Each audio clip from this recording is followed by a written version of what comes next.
Avant-hier et hier avait lieu la commission de représentation électorale et mardi, Karine Valière s'est opposée catégoriquement au retrait des municipalités de Valcourt, Valcourt-Canton, Maricourt et de Racine, qui sont toutes situées dans la MRC du Val-Saint-François pour rejoindre la circonscription d'Offord telle que proposée par la commission. Madame Valière, bon matin. Bonjour. Alors, qu'est-ce qui se passe là, du côté de cette commission-là? Bien, en fait, déjà, on a la proposition de la carte depuis 2015. Il y a eu des auditions qui se sont déroulées depuis.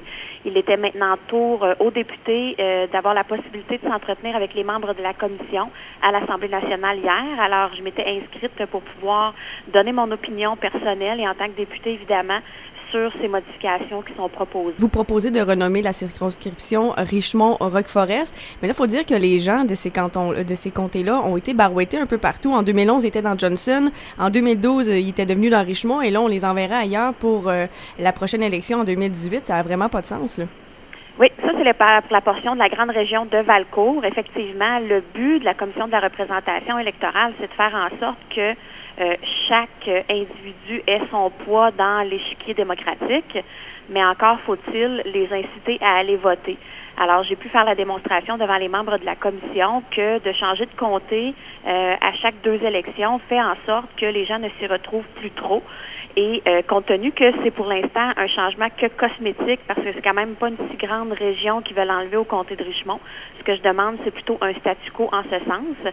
J'ai également pris position fermement et déposé à nouveau la lettre de la MRC des Sources qui mentionnait également qu'ils allaient dans le même sens pour conserver la grande région de Valcourt, mais qui ajoutait également leur sentiment d'appartenance et de filiation au comté de Richmond, basé sur des faits historiques également et de leur désir de demeurer dans le comté de Richmond.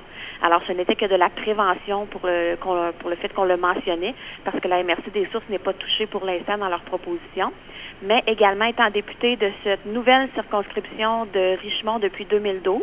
Et ce qui peut être intéressant pour les gens de savoir, c'est que le comté de Richmond, entre le comté que mon père avait et celui pour lequel je prends les fonctions depuis 2012, c'est à 70% un nouveau comté. OK. Et depuis que je me promène en 2012, surtout dans la portion Rock-Forest, Saint-Élie-Deauville, pour les gens, l'appellation de Richmond, c'est vraiment très loin, ça ne les rejoint pas, donc ils n'ont pas ce sentiment-là envers le comté de Richmond. Et c'est pour cette raison que je proposais là, aux membres de la commission de renommer. J'ai bien sûr fait état de l'importance de garder l'appellation de Richmond en ajoutant une portion qui allait représenter davantage la portion plus urbaine du comté. Donc, Richmond-Rock-Forest, parce qu'il faut dire que les gens du secteur Rock-Forest-Saint-Élie-Deauville, c'est 50% des citoyens du comté, là, c'est pas rien. Oui, près de 50% effectivement dans cette portion urbaine. Alors, tu sais, les gens ont peu l'impression que la députée du comté de Richmond, c'est aussi une députée de la ville de Sherbrooke. De cette façon-là, je crois que les gens pourraient avoir une meilleure idée de qui les représente, à quoi ça sert un député aussi, puis les intéresser à la démocratie et, somme toute, les inviter à participer davantage aussi. Donc, la commission va prévoir déposer son rapport en février 2017 et c'est là qu'on va savoir ce qu'ils ont retenu comme recommandation. Exactement. Donc, on est dans les finalités de la démarche puisque plusieurs auditions, rencontres ont eu lieu autant sur la route. Aujourd'hui, ça se termine à l'Assemblée nationale et on attend impatiemment les résultats, effectivement, pour février 2017. Autre question, autre sujet.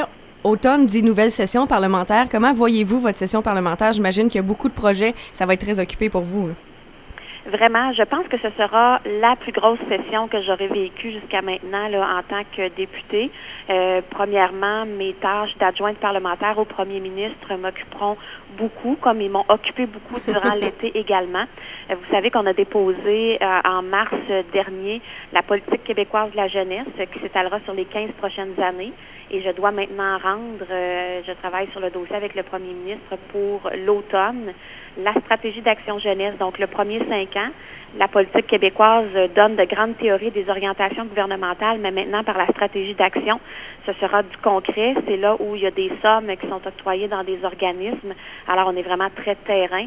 Je travaille à la rédaction et à l'analyse des dossiers, justement, là, pour cette stratégie d'action jeunesse à déposer au courant de l'automne. Aussi, vous vous rappellerez, on avait fait une entrevue ensemble d'ailleurs au 99.3 que j'avais déposé une demande de mandat d'initiative pour étudier la représentativité des femmes en politique provinciale.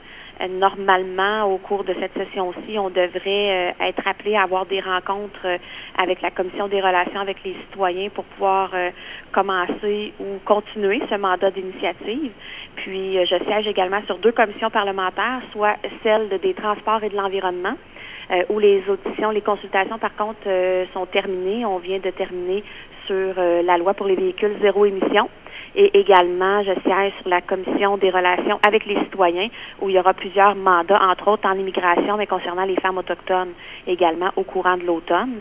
Et tout ça avec également les projets de loi qui seront déposés par le gouvernement et toujours la suite dans la défense de nos dossiers régionaux, autant pour la MRC des Sources que pour le Val, puis évidemment Roqueforest-Sainte-Louis-Deauville aussi. Alors oui, une belle session qui s'amorce de mon côté. Madame Vallière, je vous remercie d'avoir pris du temps de nous parler ce matin. On vous souhaite une bonne session parlementaire. Merci, au plaisir de vous reparler. Bonne journée tout le monde.